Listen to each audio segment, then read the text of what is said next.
Hello friends, আজকে নিয়ে এসেছি ক্লাস 7-এর lesson 1 the book of nature.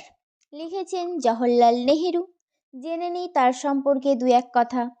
Pandit Jawaharlal Nehru was a great freedom fighter and the first prime minister of independent India. Pandit Jawaharlal Nehru ছিলেন একজন মহান স্বাধীনতা সংগ্রামী এবং স্বাধীন ভারতের প্রথম প্রধানমন্ত্রী। He was a very good writer as well. তিনি খুব ভালো লেখকও ছিলেন। The discovery of India, glimpses of world history and autobiography are some of his noted works. তার উল্লেখযোগ্য লেখাগুলির মধ্যে অন্যতম হল the discovery of India, glimpses of world history and autobiography. During the late 1920s, he wrote a series of letters to his young daughter Indira to share his ideas, thoughts and knowledge. বিংশ শতকের 2-এর দশকের শেষের দিকে তার নিজের ধারণা, চিন্তাভাবনা এবং জ্ঞান তার ছোট মেয়ে ইন্দিরার সঙ্গে ভাগ করে নেওয়ার জন্য তিনি তাকে অনেকগুলি চিঠি লেখেন। These letters were later compiled into a book titled Letters from a Father to His Daughter. ওই চিঠিগুলি পরবর্তীকালে সংকলন করে letters from a father to his daughter নামক একটি বই প্রকাশ করা হয়। The present text is an excerpted from the book. বর্তমান পাঠ্যাংশটি ওই বইটির থেকেই নেওয়া একটি অংশ। এবার চলে যাব ইউনিট 1-এ। When you and I are together, যখন তুমি এবং আমি একসঙ্গে থাকতাম, you often ask me questions about many things. তুমি আমাকে অনেক কিছু সম্পর্কে জিজ্ঞেস করতে বা প্রশ্ন করতে। And I try to answer them, এবং আমি সেগুলো উত্তর দেওয়ার চেষ্টা করতাম। Now that you are at Mussoorie, এবং এখন তুমি আছো মুসৌরিতে।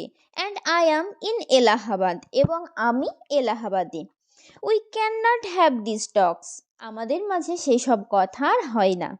I am therefore going to write to you from time to time shorts accounts of the story of our earth and many countries, great and small, into which it is divided.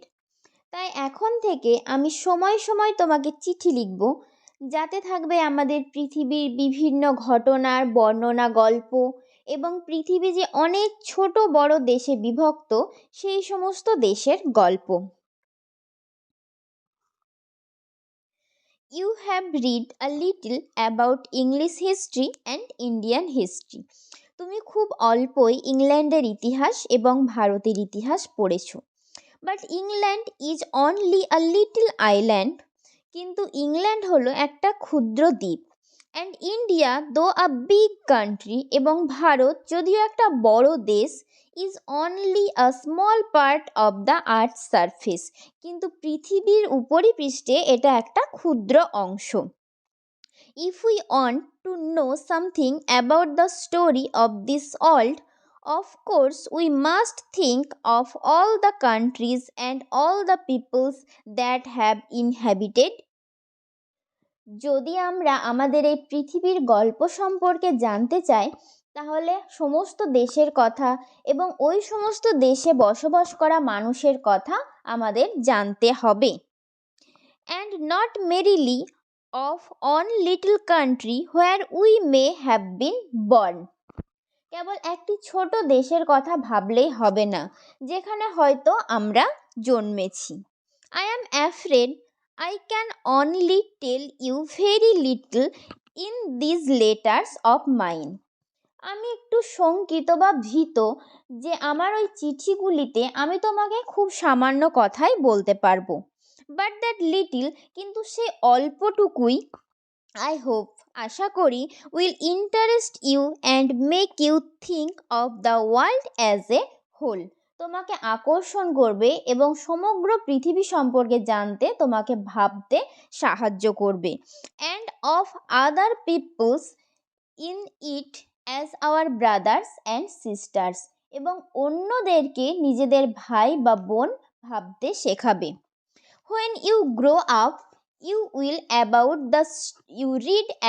the story of the earth and her peoples in fat books, and you will find it more interesting than any other story or novel that you may have read. তুমি যখন বড় হবে, মোটা মোটা বই পড়বে, পৃথিবী এবং পৃথিবীর মানুষজনের সম্পর্কে অনেক গল্প পড়বে, এবং তোমার পড়া অন্য গল্প বা উপন্যাসের চেয়ে এগুলি তোমার কাছে অনেক আকর্ষণীয় মনে হবে। মানে বলতে চাইছে যে তুমি যে বড় হবে তখন অনেক গল্প বা উপন্যাসের বই পড়বে, কিন্তু সেই সব বইয়ের থেকেও পৃথিবীর যে গল্পের বই, সেই বই তোমাকে অনেক বেশি ভালো লাগবে। You know, of course, that our earth is very, very old. তুমি অবশ্যই জানো যে আমাদের পৃথিবী অনেক অনেক পুরনো। Millions and millions of years old, লক্ষ লক্ষ বছর পুরনো। And for a long long time there were no men or women living in it, এবং অনেক অনেক সময় ধরে এখানে কোনো পুরুষ বা মহিলা কেউই বাস করতো না। Before the men came there were only animals, মানুষ পৃথিবীতে আসার আগে কেবল জন্তু জানোয়ার বাস করত। অ্যান্ড বিফোর দ্য অ্যানিমালস, এবং জন্তু জানোয়ারদেরও আগে there was a time when no kind of life existed on the earth, এমন এক সময় ছিল যখন পৃথিবীর বুকে কোনো ধরনের প্রাণেরই অস্তিত্ব ছিল না। It is difficult to imagine this world of ours, which is so full today of all kinds of animals and men, to be without them. প্রাণী ছাড়া আমাদের এই পৃথিবীর কথা কল্পনা করাই কঠিন। যে পৃথিবী আজকে সমস্ত ধরনের জন্তু জানোয়ার মানুষে একেবারে পরিপূর্ণ, সেই পৃথিবীতে একসময় কোনো প্রাণেরই অস্তিত্ব ছিল না, সেই পৃথিবীকে কল্পনা করা কঠিন, এটাই বলা হয়েছে এখানে।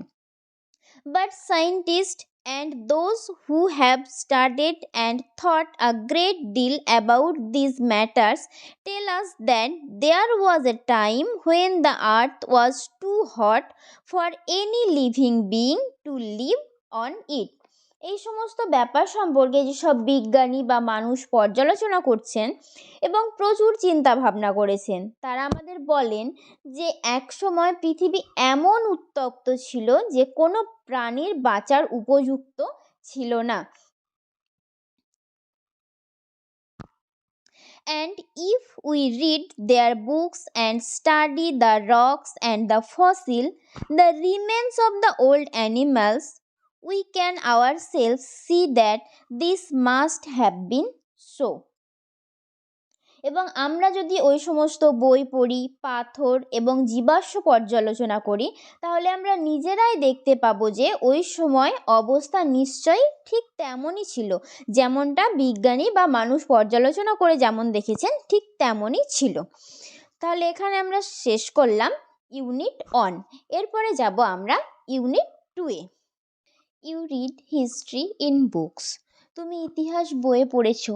বাট ইন ওল্ড টাইমস, কিন্তু পুরনো সময়, when men did not exist, surely no books could have been written, যখন মানুষেরই কোনো অস্তিত্ব ছিল না তখন নিশ্চয়ই কোনো বই লেখা হয়নি। How then can we find out what happened then? তাহলে আমরা কিভাবে বুঝবো যে তখন কি হয়েছিল? We cannot merely sit down and imagine everything. আমরা কেবল বসে বসে সব কিছু কল্পনা করতে পারি না। This would be very interesting, for we could imagine anything we wanted to and would thus make up the most beautiful fairy tales. এটা দারুণ মজার হতো, কারণ আমরা যা খুশি কল্পনা করতে পারতাম এবং তখন আমরা সুন্দর সুন্দর রূপকথার গল্প তৈরি করতে পারতাম। But this need not be true, as it would not be based on any facts that we had seen. কিন্তু সেটি সত্যি নাও হতে পারত, কারণ সে গল্পগুলি আমাদের দেখা কোনো ঘটনার উপর নির্ভরশীল হতো না। But although we have no books written in those far off days, যদিও সেই প্রাচীন যুগে লেখা কোনো বই আমাদের কাছে নেই, fortunately we have some things which tell us a great deal as well, almost as a book would. তবুও সৌভাগ্যক্রমে আমাদের কাছে এমন কিছু জিনিস আছে যেগুলি প্রায় বইয়ের মতো আমাদেরকে অনেক কিছু বলে।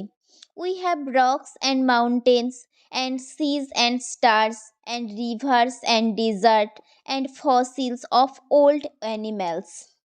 আমাদের কাছে আছে পাথর ও পর্বত, সমুদ্র ও আকাশের তারা, নদী ও মরুভূমি এবং পুরনো জন্তু জানোয়ারের জীবাশ্ম। These and other like things are our books for the Earth's early story. পৃথিবীর প্রথম দিকের দিনগুলির যে গল্প, সেগুলি আমরা এইসব জিনিস থেকে জানতে পারি বইয়ের মতো। And the real way to understand this story is not merely to read about it in other people's books, but to go to the great book of nature itself. এ সম্পর্কে লেখা অন্যদের বই কেবল এ গল্প বোঝার আসল উপায় নয়, বরঞ্চ এটি বোঝার জন্য প্রকৃতির নিজস্ব মহান বইয়ের কাছে যেতে হবে। You will, I hope soon, begin to learn how to read this book from the rocks and mountains. আশা করি তুমি খুব শীঘ্রই শিখতে শুরু করবে কিভাবে পাথর বা পর্বত থেকে এই গল্প পড়তে হয়। Imagine how fascinating it is, কল্পনা করো এ কেমন চমৎকার ব্যাপার। Every little stone that you see lying in the road or on the mountain side, প্রত্যেকটি ছোট পাথরের টুকরোয় যেগুলো রাস্তার ধারে বা পর্বতের ধারে পড়ে থাকে, may be a little page in nature's book, সেইগুলোই প্রকৃতির বইয়ের এক একটা পাতা হতে পারে। And may be able to tell you something, এবং সেইগুলোই তোমাকে কিছু বলতে পারে, if you only knew how to read it, যদি তুমি জানো এগুলোকে কিভাবে পড়তে হয়। To be able to read any language, যে কোনো ভাষা পড়তে গেলে, Hindi or Urdu or English, Hindi অথবা উর্দু অথবা ইংরেজি, you have to learn its alphabet, তোমাকে এর বর্ণমালা শিখতে হবে। So also you must learn the alphabet of nature before you can read her story in her books of stone and rocks.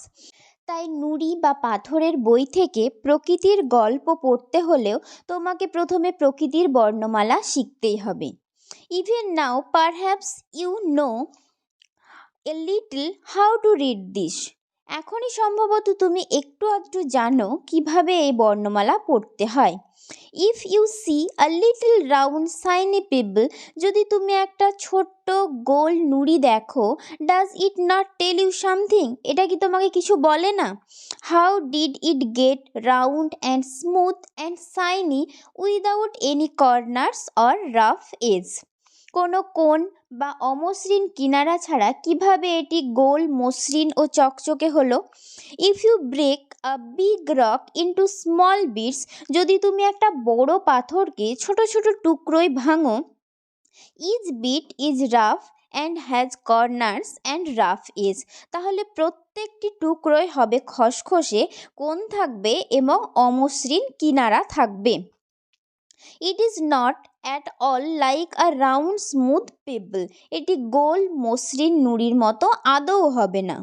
How then did the pebble become so round and smooth and shiny, তাহলে কিভাবে নুড়ি পাথরটি অত গোল, মসৃণ ও চকচকে হলো? It will tell you its story if you have good eyes to see or ears to hear it, এই নুড়ি তোমাকে তার গল্প শোনাবে যদি তোমার দেখার মতো চোখ আর শোনার মতো কান থাকে। ইট টেল ইউ দ্যাট অনস আপন এ টাইম, এটা তোমাকে বলবে কোনো এক সময়, ইট মে বি লং এগো, হয়তো বা অনেক আগে, it was a bit of a rock, এটি ছিল এক টুকরো পাথর। Just like the bit you may break from a big rock or stone with plenty of edge and corners, ঠিক যেমনটি তুমি বড় পাথর থেকে ভেঙে বের করতে পারো যার মধ্যে কিনারা ও কোণ থাকবে। Probably it rested on some mountain side, সম্ভবত টুকরোটি কোনো পর্বতের পাশে ছিল। Then came the rain and washed it down to the little valley, তারপর বৃষ্টি এলো এবং এটিকে ধুয়ে নামিয়ে নিয়ে এলো কোনো ছোট উপত্যকায়। Where it found a mountain stream, যেখানে সে খুঁজে পেল একটা ঝর্ণা। Which pushed it on and on till it reached a little river, যে ঝর্ণা টুকরোটিকে ঠেলতে ঠেলতে পৌঁছে দিল এক ছোট্ট নদীতে। And the little river took it to the big river, এবং ছোট নদী এটি নিয়ে চলল বড় নদীতে। And all the while it rolled at the bottom of the river and its edge were worn away and its rough surface made smooth and shiny, সমস্ত সময় জুড়ে এটি নদীর তলায় গড়িয়ে গড়িয়ে চলল এবং এর কিনারাগুলি ক্ষয়ে যেতে যেতে ক্রমশ অমসৃণ উপরিতল থেকে মসৃণ ও চকচকে হয়ে উঠল। So it became the pebble that you see, তাই এটি পরিণত হলো নুড়িতে যা তুমি দেখতে পাও। Somehow the river left it behind and you found it, কোনোভাবে নদী এটিকে ছেড়ে গেছে এবং তুমি একে খুঁজে পেয়েছো। If the river had carried to it, যদি নদী এটিকে বয়ে নিয়ে যেত, it would have become smaller and smaller till at last it become a grain of sand and joined its brother at the seaside to make a beautiful beach. এটি ক্রমশ ছোট হতে হতে অবশেষে তা বালির দানায় পরিণত হতো এবং সুন্দর তটভূমি তৈরি করার জন্য সমুদ্রের ধারে তার ভাইদের সঙ্গে যোগ দিত। Where the little children can play and make castle out of the sand, যে তটভূমিতে ছোট শিশুরা খেলতে পারে এবং বালির দুর্গ তৈরি করতে পারে।